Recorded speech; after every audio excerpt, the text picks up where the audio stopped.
Blizzard have broken things yesterday with pre-patch, but they're doing their best to fix it. We already got a round of UI updates and other things hitting, so class changes as well, another round of class changes. This shit's already starting, guys. We're talking about 12.0.1 now, so things move fast, but the good thing is Samiccus will always keep you up to date. Let's dive straight in. UI development notes. We got midnight beta UI development notes here. If you played around with your UI at all yesterday, you'll know that there were certainly features missing, right? It's still not there yet.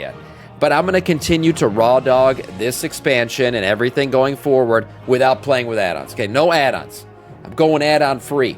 I never liked add-ons to begin with. So, and by the way, I do feel like my game ran smoother yesterday. I'll be honest. None of that weird freezing shit that was happening during combat a lot of times for me and stuff. So, hey, maybe add-ons were the frame rate problem. So, I'll continue to push forward. Blizzard. Where the fun begins. It is where the fun begins, right? Trying to actually get this shit done right.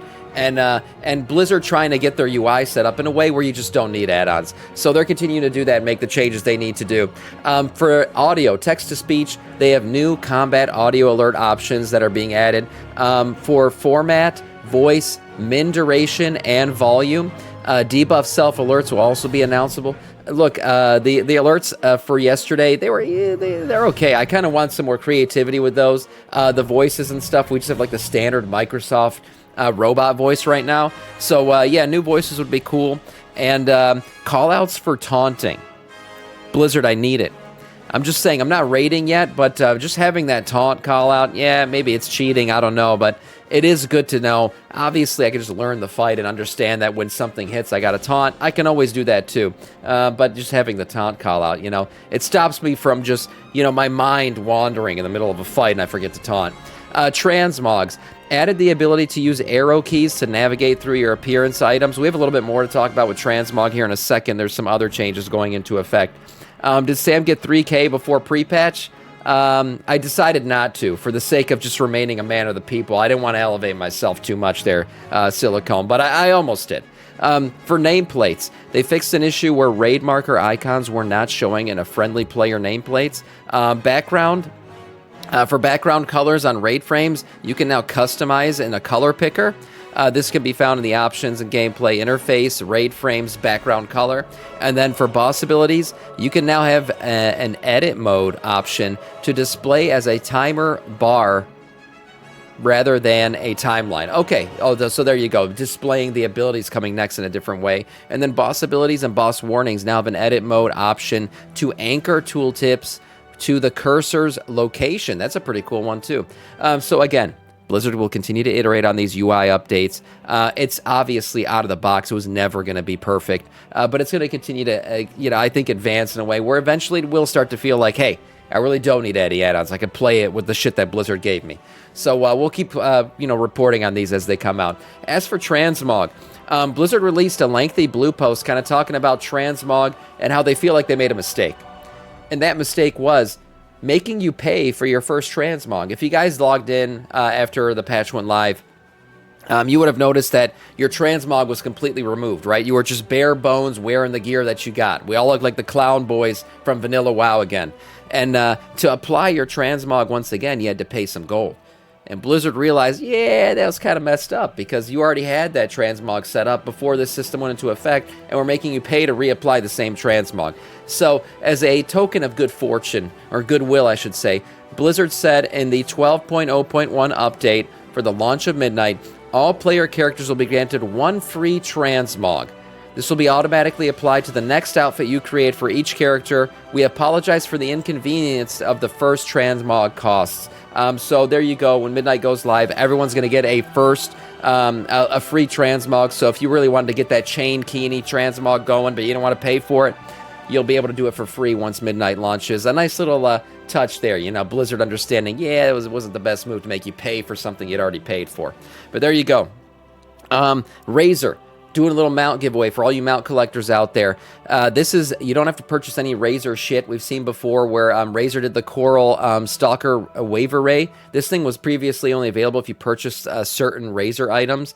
And then you have the Iron Sky Reaver, which was previously on the WoW store, taken down in 2023. And then Rizeshi B. So these items will be available. All you got to do is, I think, join their Discord. Yeah, joining their Discord is one way. There's probably there's 4 ways in total, so probably like follow them on certain social media sites and stuff like that to enter to win. Hey, you guys can get your chance to win. January 31st, the thing closes, so go in, give it a try. I'll link this in the chat and down below for anybody who wants to enter the giveaway and maybe get yourself a mount that was only previously available through a Razer giveaway thing. This might show up on the trading post later on. There is a rumor, by the way, of that. But hey, go for it and try to win it. All right, class changes. There's quite a few of them. We're going to go through them. I'll highlight some of the main things that are happening. One thing you're going to notice with all these class changes that are going into effect is Blizzard is buffing healing out the ass for everybody. Not even just the healers. Like anybody who does healing, your healing's getting buffed. That's what it looks like. So let's go through these patch notes here and see what the philosophy is behind this. To start, developer notes here, in Midnight, player health was increased to help address the pace of incoming damage and healing. This is good. It's going to help tanking a little bit, I think. As a result of hybrid specs, healing became far less effective than intended. We are taking a pass at hybrid specs to increase the effectiveness of their healing spells so they are more useful both in and out of combat. Now, these changes don't just affect healing. There's a lot of other shit happening too. Some classes getting big-time buffs and damage. But overall, you'll notice the theme of healing here. First off, we have Death Knight.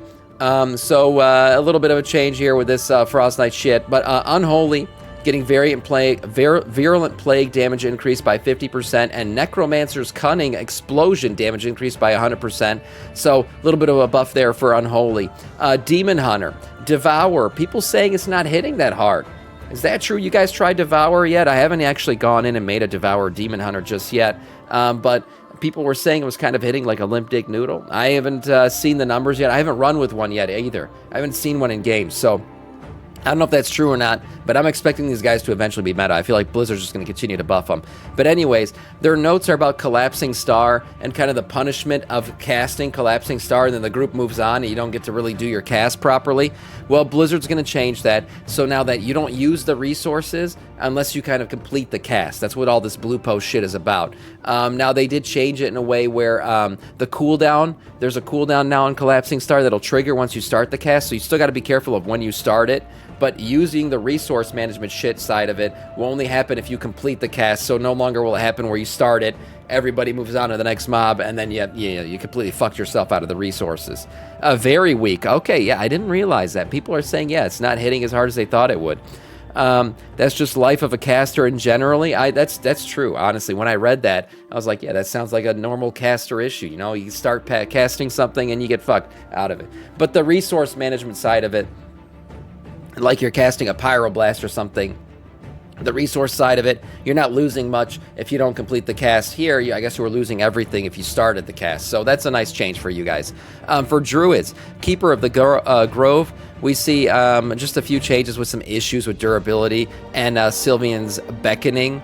So not much going on there. For Windstalker, we see Bloodseeker Vines, Repency causes Bursting Growths to have a 30% chance to trigger, was 20%, so some changes there. Now, Balanced Druid's getting a lot of changes. Let's dive straight into these. So, Meteorites damage was reduced by 10%, but that's the only reduction you see here. Everything else increased by pretty decent amounts, from 20 to 40% here on these increases.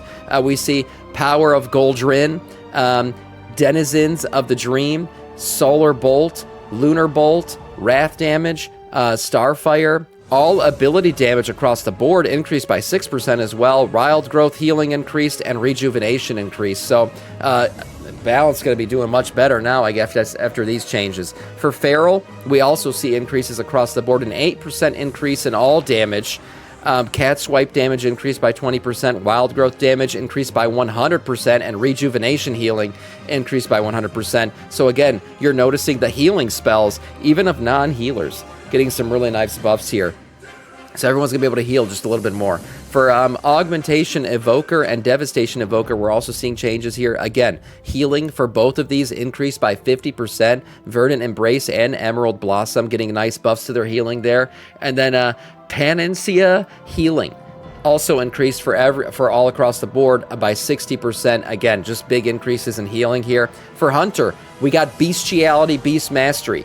fixed an issue with Bestial Wrath, granting nature's ally animal companion to trigger Bestial Wrath effects and procs an additional time. So there was just a little issue there. For mages, Frost Mage, just fixing a couple issues here. No changes in terms of damage or anything else, and the other mage specs kind of remained the same. For Monk, Windwalker getting a shit ton of changes.